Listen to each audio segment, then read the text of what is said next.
Lors d'une traversée à bord d'un ferry, le conducteur routier est autorisé à interrompre son repos journalier A. Une fois 15 minutes, B. 2 fois 15 minutes, C. 2 fois sans dépasser 1 heure au total, D. Une fois 1 heure.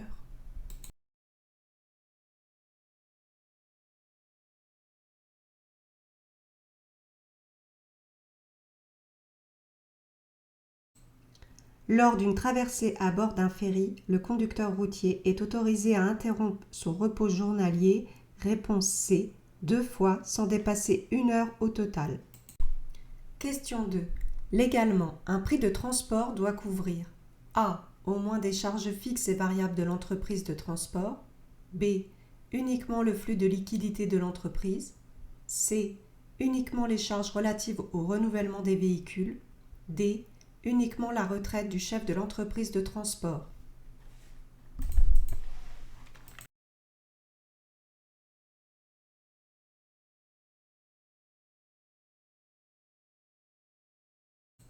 Légalement, un prix de transport doit couvrir, réponse A, au moins des charges fixes et variables de l'entreprise de transport. Question 3. Selon le droit français, un déménageur est considéré comme une entreprise de transport A. Même si le déménagement ne comprend pas le transport, B.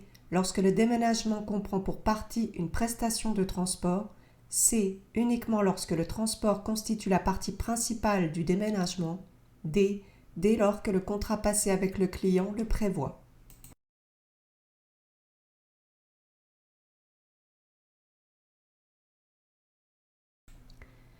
Selon le droit français, un déménageur est considéré comme une entreprise de transport, réponse B, lorsque le déménagement comprend pour partie une prestation de transport.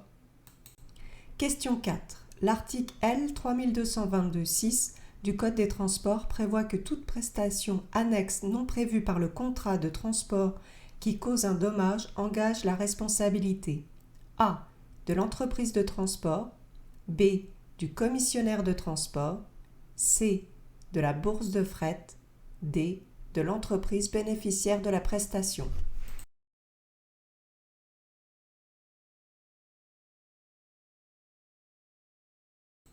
Toute prestation annexe non prévue par le contrat de transport qui cause un dommage engage la responsabilité, réponse D, de l'entreprise bénéficiaire de la prestation. Question 5. Le poids maximal autorisé d'un ensemble routier, train routier, comportant 4 essieux ne doit pas dépasser A. 32 tonnes, B. 35 tonnes, C. 38 tonnes, D. 40 tonnes.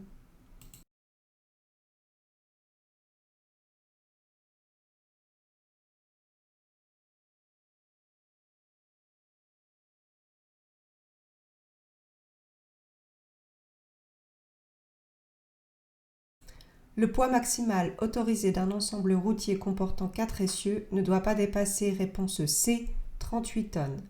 À ne pas confondre avec les véhicules porteurs 4 essieux qui, eux, ne peuvent pas dépasser 32 tonnes.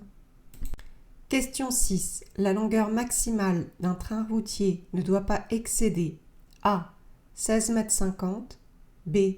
18 mètres, C. 18,75 m, D. 20 mètres.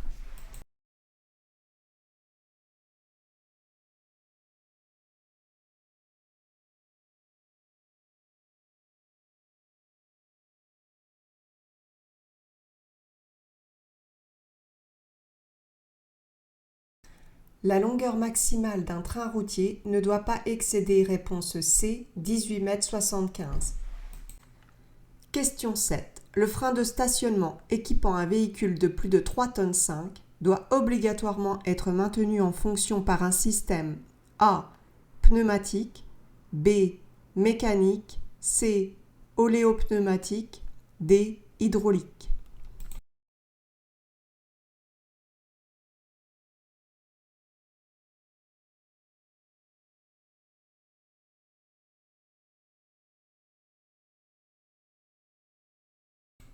Le frein de stationnement équipant un véhicule de plus de 3,5 tonnes doit obligatoirement être maintenu en fonction par un système, réponse B, mécanique. Question 8. Sauf dérogation, les restrictions de circulation applicables en fin de semaine ou à l'occasion de jours fériés concernent les véhicules dont le PTAC excède A. 3 tonnes 5, B. 6 tonnes, C. 7 tonnes 5, D. 10 tonnes.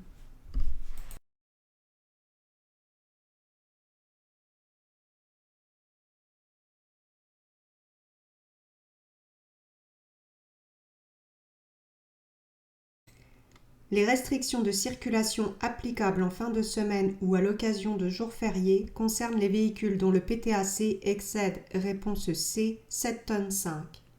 Question 9. L'intervalle entre deux visites médicales pour proroger le permis C d'un conducteur âgé de 55 ans est de A. 1 an, B. 2 ans, C. 4 ans, D. 5 ans.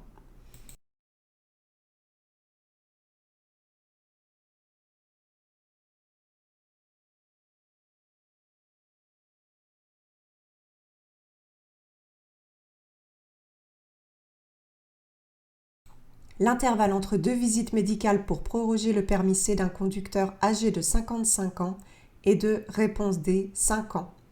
En effet, pour les chauffeurs de moins de 60 ans, la visite médicale se fait tous les 5 ans. Pour les chauffeurs entre 60 et 76 ans, elle se fait tous les 2 ans. Et au-delà de 76 ans, tous les ans. Question 10. En cas de désaccord avec une décision de justice rendue par le tribunal de commerce concernant un montant de 7 500 €, vous pouvez porter l'affaire devant A. La Cour de cassation, B. La Cour d'appel, C. Le tribunal judiciaire, D. Le tribunal administratif.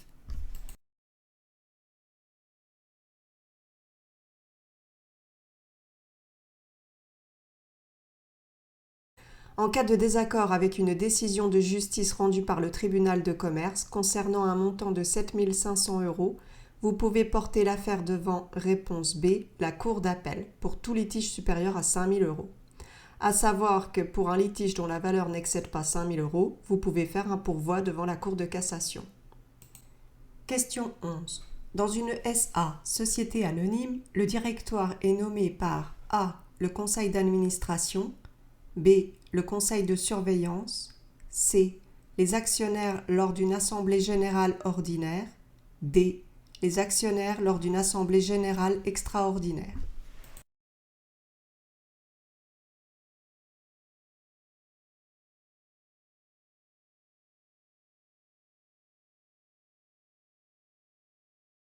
Dans une société anonyme, le directoire est nommé par réponse B, le conseil de surveillance.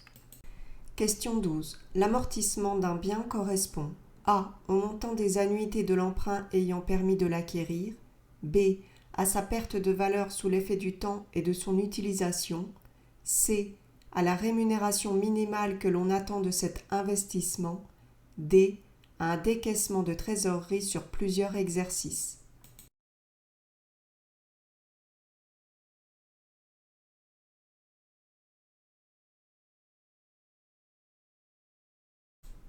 L'amortissement d'un bien correspond, réponse B, à sa perte de valeur sous l'effet du temps et de son utilisation. Question 13. Selon le règlement numéro 561/2006, le repos journalier réduit doit comporter une période au moins égale à A. 7 heures consécutives, B. 8 heures consécutives, C. 9 heures consécutives, D. 11 heures consécutives.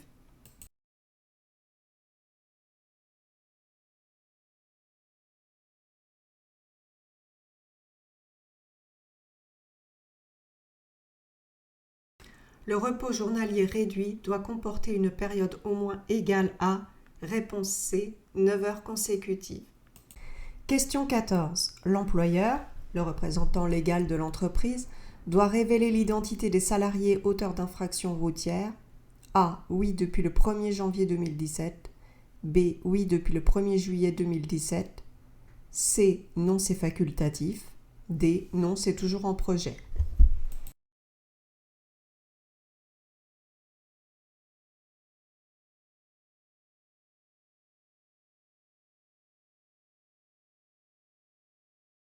L'employeur doit révéler l'identité des salariés auteurs d'infractions routières. Réponse A. Oui, depuis le 1er janvier 2017. Question 15. Un transport pour compte propre effectué à l'aide d'un véhicule de 40 tonnes de poids maximum autorisé, pris en location sans conducteur, doit être notamment couvert par A. Une copie conforme de la licence communautaire du loueur. B. Une copie conforme de la licence communautaire du transporteur et la feuille de location. C. Une feuille de location ou copie de contrat de location. D. Une lettre de voiture du transporteur et la feuille de location.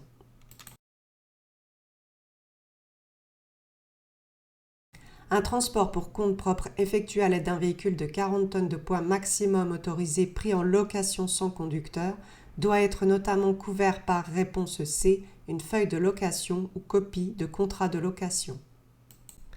Question 16. Conformément à la réglementation nationale, l'intervalle de temps entre deux téléchargements des données de la mémoire du tachygraphe numérique d'un véhicule ne peut excéder A. 28 jours, B. 90 jours, C. 95 jours, D. 120 jours.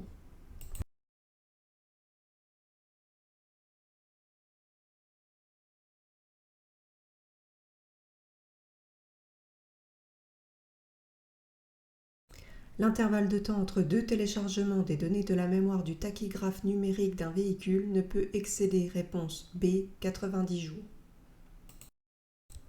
Question 17. Lequel des 4 appareils suivants n'est pas soumis tous les 6 mois à une vérification obligatoire par un technicien dûment qualifié ou par un organisme agréé? A. Haillon élévateur. B. Appareil de démontage des pneus. C. Grue auxiliaire sur camion. D. Chariot élévateur.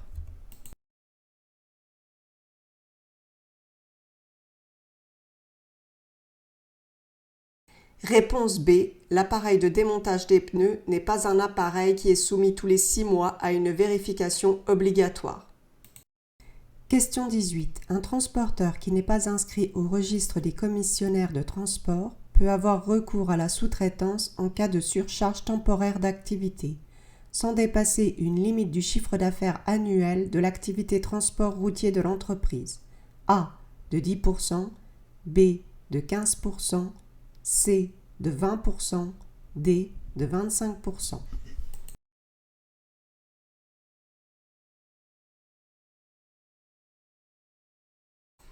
Un transporteur qui n'est pas inscrit au registre des commissionnaires de transport peut avoir recours à la sous-traitance en cas de surcharge temporaire d'activité, sans dépasser, réponse B, 15% du chiffre d'affaires annuel de l'activité transport routier de l'entreprise. Question 19. Ne sont pas soumis au régime de la licence communautaire A. Les transports de déménagement, B. Les transports frontaliers, C. Les transports de véhicules endommagés ou en panne, D. Les transports d'animaux vivants.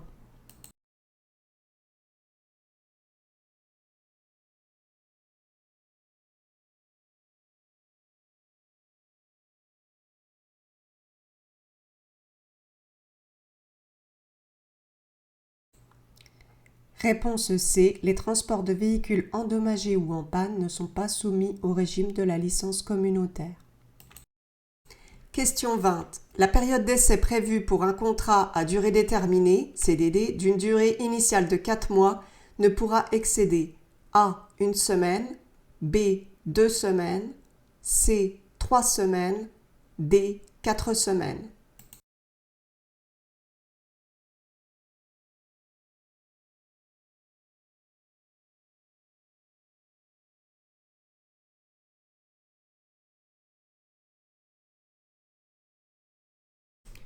La période d'essai prévue dans un CDD d'une durée initiale de 4 mois ne pourra excéder, réponse B, 2 semaines.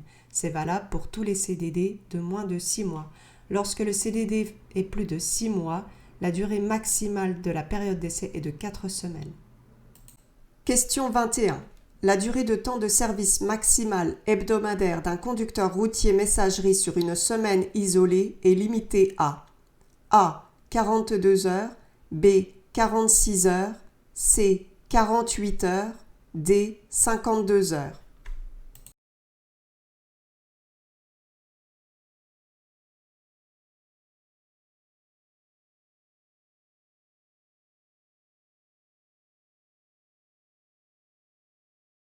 La durée de temps de service maximale hebdomadaire d'un conducteur routier messagerie sur une semaine isolée est limitée à réponse C, 48 heures.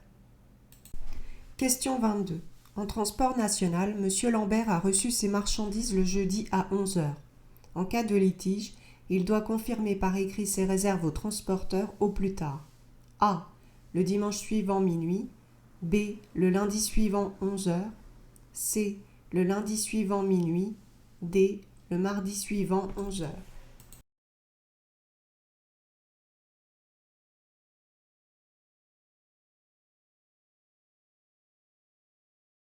En transport national, M. Lambert a reçu ses marchandises le jeudi à 11 heures. En cas de litige, il doit confirmer par écrit ses réserves au transporteur au plus tard, réponse C, le lundi suivant, minuit. Il a 3 jours ouvrables suivant le jour de livraison, soit vendredi, samedi, lundi. Question 23. Un conducteur qui a effectué 4 heures de travail le dimanche dans une entreprise de transport routier doit être rémunéré suivant. A. Une majoration de 25% des heures effectuées le dimanche. B. Un paiement double des heures effectuées le dimanche. C. Une récupération des heures effectuées le dimanche. D. Une indemnité forfaitaire conventionnelle en plus des paiements des heures effectuées le dimanche.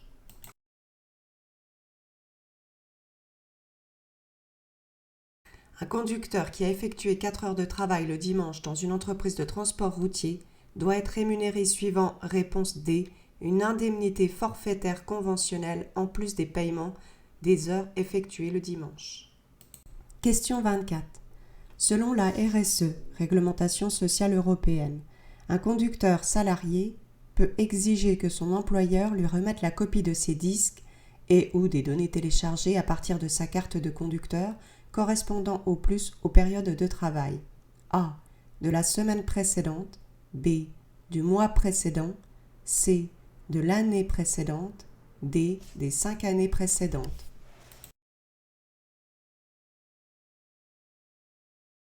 Un conducteur salarié peut exiger que son employeur lui remette la copie de ses disques et ou des données téléchargées à partir de sa carte. Réponse C.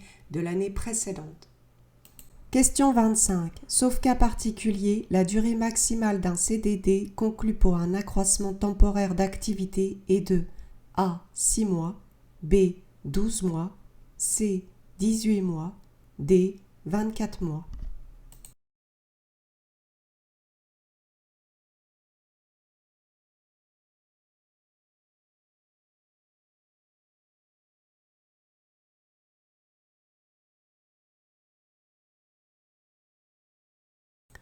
Sauf cas particulier, la durée maximale d'un CDD conclu pour un accroissement temporaire d'activité est de réponse C, 18 mois.